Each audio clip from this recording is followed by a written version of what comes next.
পত্রিকায় দেখলাম যে এনসিপির যারা নেতৃবৃন্দ রয়েছেন অর্থাৎ নাহিদ, হাসনাত, সার্জিস যারা আছেন তারা এই জুলাই আন্দোলনকে সেলিব্রেট করার জন্য তারা এই জুলাই আন্দোলনকে উদযাপন করার জন্যে সারা বাংলাদেশে জুলাই মাসে ভ্রমণ করবেন, বিভিন্ন জেলাতে যাবেন। এটা গত বছরও তারা চেষ্টা করেছিলেন এবং গিয়েছিলেন।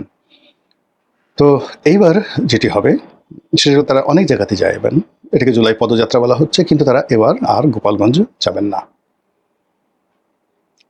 খুব আলোচনা হচ্ছে, আওয়ামী লীগের লোকজন মুসকে মুসকে হাসছে, কি দাদা ভয় পেয়ে গেলে নাকি, বা আসো আসো আসো, বা আঞ্চলিক ভাষা আও আও আও, এবার আসো, তোমাদেরকে খই খাওয়াবো, মুড়ি খাওয়াবো, চিড়িয়া খাওয়াবো, বিন্নি দানের ভাত খাওয়াবো, ইত্যাদি ইত্যাদি নানা রকম কথাবার্তা। অনেকে বলার চেষ্টা করছেন যে গত বছর তো নৌবাহিনীর কমব্যাট গিয়েছিল, হেলিকপ্টার গিয়েছিল, ট্যাঙ্ক গিয়েছিল, সেনাবাহিনী গিয়েছিল। এই বছর সান্দু, হাহা, কোনো কিছুতে কাম হবে না, সাবমেরিন দিয়েও কাজ হবে না, এরকম কথাবার্তা বলার চেষ্টা করা হচ্ছে।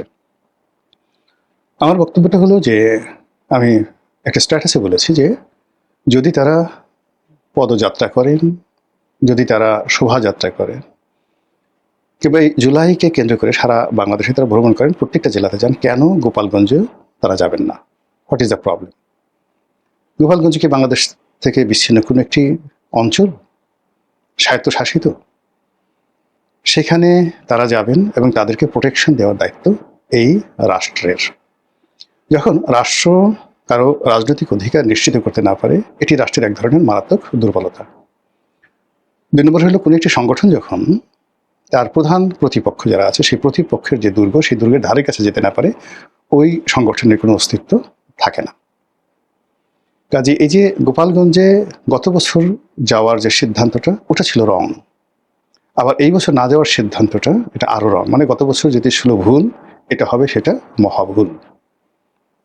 নাহিদ, সার্জিসরা অনেক তরুণ, তারা যদি একটু চিন্তা করেন তাহলে বুঝতে পারবেন যে গত বছর সমস্যাগুলো কোথায় ছিল। গত বছর সমস্যাটা ছিল প্রথমত যে একটা গুজব ছড়ানো হয়েছিল যে এনসিপি যারা লোকজন তারা যাচ্ছে এবং সারা বাংলাদেশ থেকে জামাতের হাজার হাজার লোক তাদেরকে মানে পর্দার আড়ালে থেকে সাপোর্ট দেওয়ার জন্য ট্রাকে করে সেই গোপালগঞ্জ, টঙ্গীপাড়া বিভিন্ন এলাকাতে তারা অবস্থান নিয়েছে। কম করে হলে 1 লাখ লোক। এরা মূলত গোপালগঞ্জে গিয়ে তারা ভাঙচুর করবে, বঙ্গবন্ধুর মাজার ভাঙচুর করবে, যেভাবে 32 নম্বর ভাঙচুর করেছে। এর ফলে কি হলো, সকল যারা আওয়ামী লীগের যারা লোকজন আছে তাদের মধ্যে এটা একটা জীবন মরণ সমস্যা হয়ে গেল, যেই সমস্যাটি এবছরও নেই। দ্বিতীয়ত হলো যে ওই সময়টিতে প্রচার মাধ্যমে এটা নিয়ে ব্যাপক আলোচনা হয়েছে, আর তাদেরকে প্রোটেকশন দেওয়ার জন্য সেনাবাহিনী, পুলিশ যে রণসজ্জা সেখানে তৈরি করেছিল। তো এরকম যখন খুব সিরিয়াস মোডে কোনো কিছু চলে যায়, তখন আসলে সেখানে অঘটন ঘটবে। শেখ হাসিনার যে পতন হলো, সে যদি জরুরি অবস্থা এভাবে জারি না করতেন, সে যদি পুরো বিষয়টি পুলিশ দিয়ে নিয়ন্ত্রণ করার চেষ্টা করতেন, তিনি যদি সেনাবাহিনীর হাতে কর্তৃত্ব এভাবে না দিতেন, তাহলে তো ভিন্ন ইতিহাস হতে পারত। আবার পুলিশ বা অন্যান্য যে সকল তার যে ফোর্স ছিল, তারা যদি কঠোর না হতেন, গোলাগুলি না করতেন, একের পর এক যাকে বলা হয় যে হত্যাকাণ্ড, সেটা যদি না ঘটতো, এখন সেটা যেই করেছে না কেন, যত কথাই বলেন না কেন, সরকারের পক্ষ থেকে তো একটা ঘটনা ঘটানো হয়েছে, একাধিক ঘটনা ঘটানো হয়েছে, নির্মম ঘটনা ঘটানো হয়েছে। তো এইগুলো যদি না ঘটতো, তাহলে হয়তো এরকম জুলাই আগস্টের বিপ্লবের যে দিনক্ষণ 5 তারিখে যে ঘটনাগুলো ঘটেছে, এটি নাও ঘটতে পারত। তো সেক্ষেত্রে গত বছর যে জুলাই মাসে গোপালগঞ্জের যে ট্র্যাজেডিগুলো ঘটেছে, ওইরকম একটা ট্র্যাজেডি ঘটানোর জন্য আসলে ঘোষণা দিয়ে কোথাও কোথাও মারামারি হয় না, এটা অলনে ছাড়েন।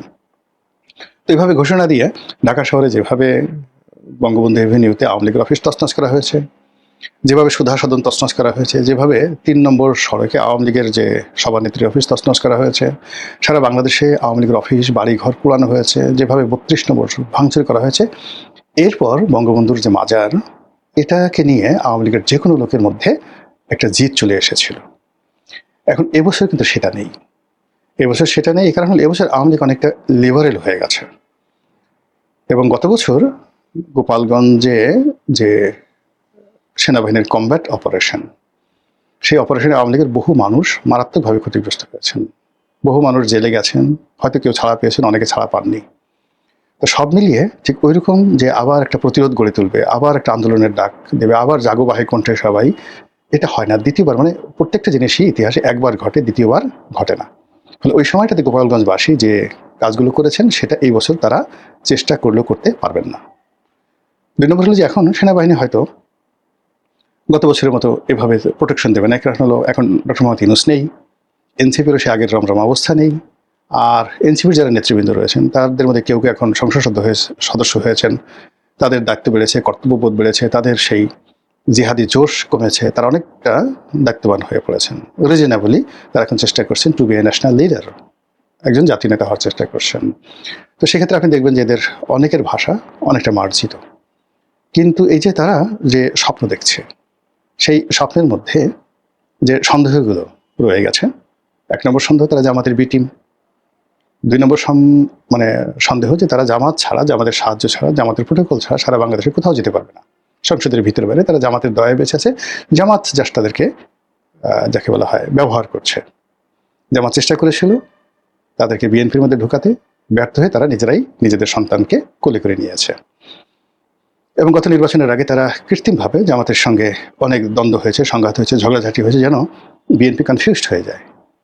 তারপরে অন্যান্য ইসলামিক যে দলগুলো তারা কনফিউজড হয়ে যায়, কনফিউজড হয়ে তারা যেন সেই এনসিপিকে কোলে তুলে নেয়। কিন্তু সেই কৌশলটি সেটা জামাতের হোক এনসিপির হোক সেটা ফ্লপ করেছে। এর ফলে দল হিসেবে এনসিপির ক্ষয়ক্ষতি হয়েছে মারাত্মক, জামাতের ক্ষতি হয়েছে, এবং এনসিপির মধ্যে যে ঐক্য, বিশেষ করে আসিফ মাহমুদ, সজীব ভুইয়া, তারপর মাহফুজ যে মাস্টার মাইন্ড মাহফুজ, সামান্তা শারমিন, তারপরে আরও এক ঝাঁক মহিলা ছিলেন যারা, বিশেষ করে ওই যে লন্ডন থেকে একটা ডাক্তার ভদ্রমহিলা এসেছিলেন,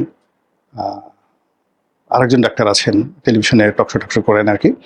তো ওনারা সবাই এই জামাতের সাথে সম্পৃক্ততা হওয়ার কারণে তারা অনেকে চলে গেছেন, ইনক্লুডিং নীলা ইব্রাহিম সহ।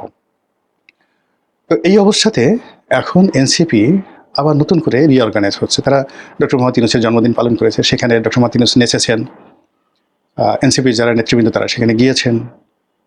তারপরে তারা আগামী 10 বছরের মধ্যে রাষ্ট্র ক্ষমতা লাভ করার জন্য যত কাজকর্ম করা দরকার সেভাবে করছেন।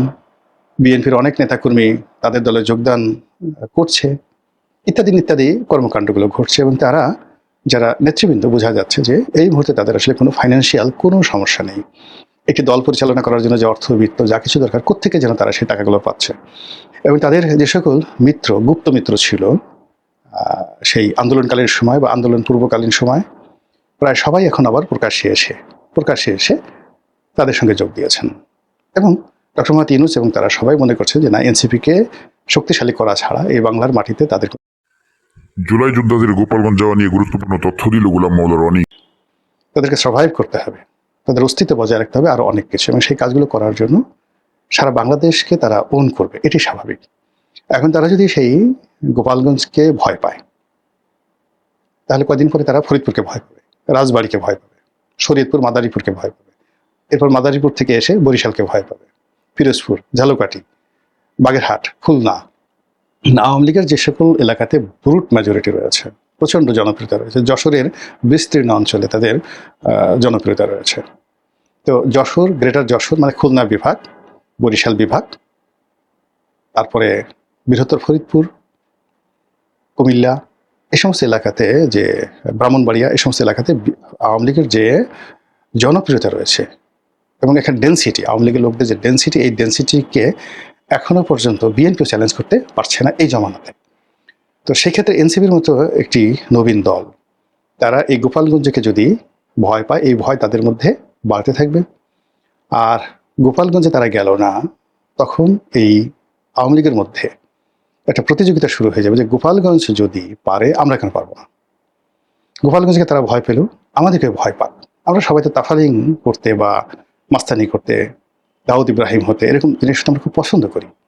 ভয় দেখাতে আমাদের খুব ভালো লাগে। আমরা দেখবো যে খুব ছোট ছোট বাচ্চা, তাকে 80 বছরের বুড়া বা বুড়ি, তারা ভয় দেখাচ্ছে এবং ভীষণ রকম আনন্দ পাচ্ছে। নবজাতক শিশু, তাকে গিয়ে বোকা বোকা এই কথা বলে, আর শিশু ভয় সেটা কেঁদে দেয়, বুড়া ফিক ফিক করে হাসে। এই জিনিসগুলো আমাদের মধ্যে রয়েছে। এখন এনসিপিকে ভয় দেখে, অর্থাৎ গোপালগঞ্জবাসী যদি মনে করে যে আমরা ভয় দেখাতে সফল হয়েছি, ঠিক সেম জিনিসটি ভাইরাসের মতো অন্যান্য জেলাতে ছড়িয়ে পড়বে। মারাত্মকভাবে ছড়িয়ে পড়বে। সেক্ষেত্রে এনসিপির উচিত এই ধরনের প্রোগ্রাম না করা, একেবারে না করা। আর যদি তারা করতে চায় তাহলে লোকজন সহকারে শক্তিমত্তা নিয়ে সার্বজনীনভাবে সব জায়গায় যাওয়া এবং সেখানে যারা রাজনৈতিক নেতৃবৃন্দ, ইভেন তারা এখন আওয়ামী লীগের সঙ্গে কথা বলতে পারে, ওখানে যারা আওয়ামী লীগের নেতৃবৃন্দ রয়েছেন তাদের সঙ্গে টেলিফোনে কথা বলতে পারেন, বৈঠক করতে পারেন, উপহার পাঠাতে পারেন যে ঠিক আছে যারা চলে যাবার তারা গেছে, যাদের বিরুদ্ধে আন্দোলন করেছি, লড়াই করেছি, ইটস ওকে, বাট আপনারা বাংলাদেশে আসছেন, আমাদের কথাগুলো শুনেন, আমরা যে আসছি আমাদের কথাগুলো শুনেন, যদি খারাপ লাগে আপনারা প্রতিবাদ করবেন, কিন্তু আমাদের তো কথা বলতে দিতে হবে, আমরা তো আপনাদেরকে কথা বলতে দিতে চাই। এইভাবে একটা রিকনসিলিয়েশন যদি এনসিপি করতে না পারে তাহলে তারা যত কথাই বলুক না কেন, এই জুলাইয়ের পরে আপনি দেখবেন জুলাই আগস্ট মাসের পর থেকে তাদের যে অস্তিত্ব, দাপট, ক্ষমতা ধীরে ধীরে মারাত্মকভাবে কমতে থাকবে। মহান আল্লাহ আমাদের সবাইকে হেদায়েত দান করুন এবং হেফাজত করুন। আসসালামু আলাইকুম ওয়া রাহমাতুল্লাহি ওয়া বারাকাতুহু।